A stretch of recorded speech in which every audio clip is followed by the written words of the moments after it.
Hello, Pewter people. Scott Reynolds here with another Pewter Pulse. The Tampa Bay 2025 draft class looks very impressive. I know it's early, but talent shows up early. And Tampa Bay's draft class has plenty of talent in it. From first round pick Emeka Egbuka to seventh round pick Tez Johnson. But both of those players are wide receivers, and I'm here to talk about the cornerbacks this team drafted Benjamin Morrison in the second round, and in the third round, Jacob Parrish. Both of those players could help Tampa Bay's secondary become a team strength this year after it was a weakness a year ago.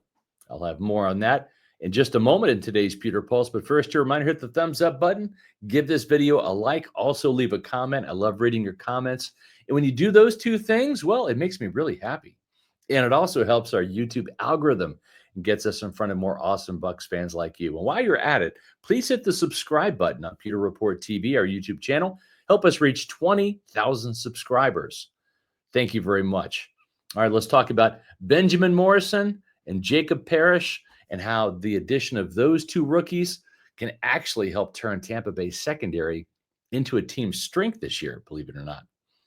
When the Bucs drafted Benjamin Morrison out of Notre Dame in the second round, there were some concerns about when he would be able to be a full go after having hip surgery last offseason. But after being held out of team drills during the rookie minicamp so he could get back into football shape, well, Morrison was a full participant the next week at OTAs. And so far, he's looked really good in practice. And I wouldn't be surprised at all to see him beat out Jamel Dean at some point, or maybe bring out the very best in Dean, who is on the hot seat this year after missing games in each of the last couple of years due to injury and just not getting enough interceptions, with only one in the past two seasons. Now, keep in mind, Benjamin Morrison has yet to go up against Hall of Famer Mike Evans or Chris Godwin for that matter, but you can already see the high football IQ, his competitiveness, and his composure.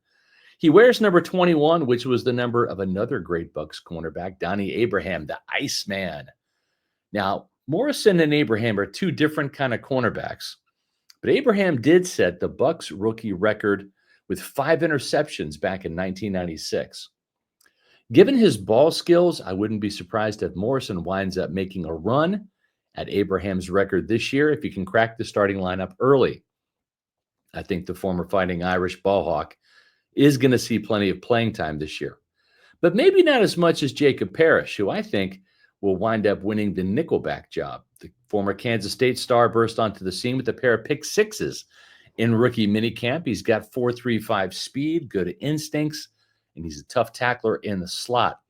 But the nickel cornerback job this year may not be a wire-to-wire starter like it was with Christian Izien in 2023 during his rookie season, or even Tyke Smith, who was supposed to be that wire-to-wire starter last year outside of a handful of games he missed due to injury.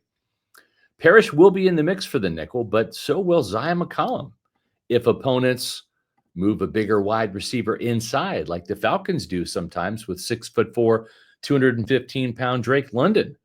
The 6'2", 200-pound McCollum actually struggles against smaller receivers like Atlanta's Darnell Mooney, who's 5'10", 180 pounds. So in week one, we could see McCollum playing inside sometimes when London goes in the slot. And then we could see the 5'10" Parrish move outside, where he played a lot for the Kansas State Wildcats to cover a player like Mooney. McCollum is in a contract year, and he's poised for a big season. The Bucs have several defensive backs that can play in the slot, including Parrish, McCollum, Izien, and Smith. But the team remains a little thin at safety, especially from an experience standpoint. Antoine Winfield Jr. is entering his 6th season in Tampa Bay and easily has the most playing time of the bunch. The playmaking All-Pro missed 8 games last year, though, and Todd Bowles and the Bucs secondary really missed him. The Bucs added some depth at cornerback with a pair of veterans in Bryce Hall and Kendall Vildor, but the most experienced safeties behind Winfield are Izien and Kayvon Merriweather. That's not saying a whole bunch. The Bucs let Jordan Whitehead go this offseason after a disappointing return to Tampa Bay in 2024 to make room for Tyke Smith, who will get more playing time at strong safety than he did at nickelback last year. But Smith was tied for the team lead with a pair of interceptions and three forced fumbles, yet he hasn't played 17 games yet as he enters his second year in Tampa Bay.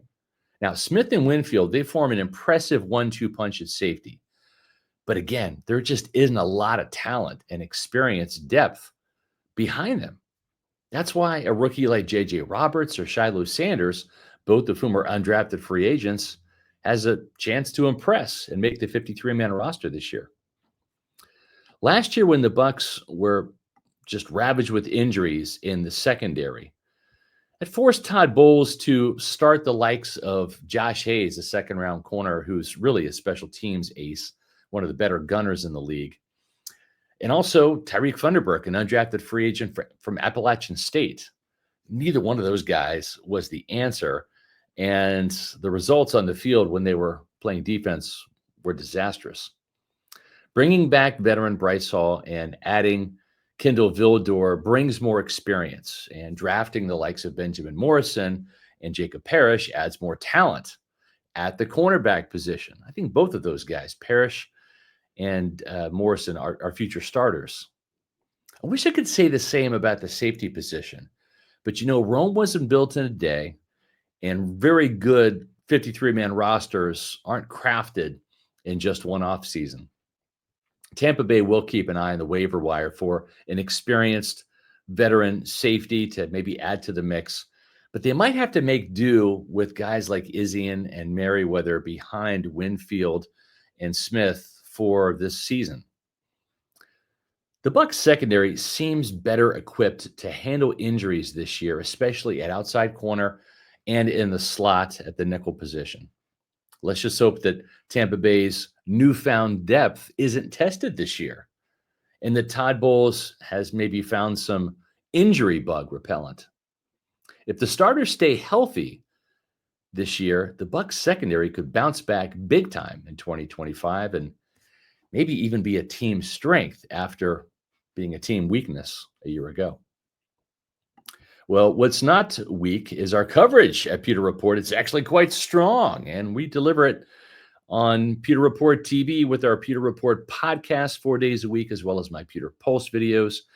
Make sure you follow us on X, Facebook, and Instagram for the best Bucs coverage at Pewter Report, and of course, pewterreport.com, our website, where we're going to have all of the mandatory minicamp news and coverage and a whole bunch of commemorative stuff regarding the Bucs' 50 years of existence this summer, leading into what looks to be a very promising 2025 season for the Tampa Bay Buccaneers. And I'll be back soon with the new Pewter Pulse.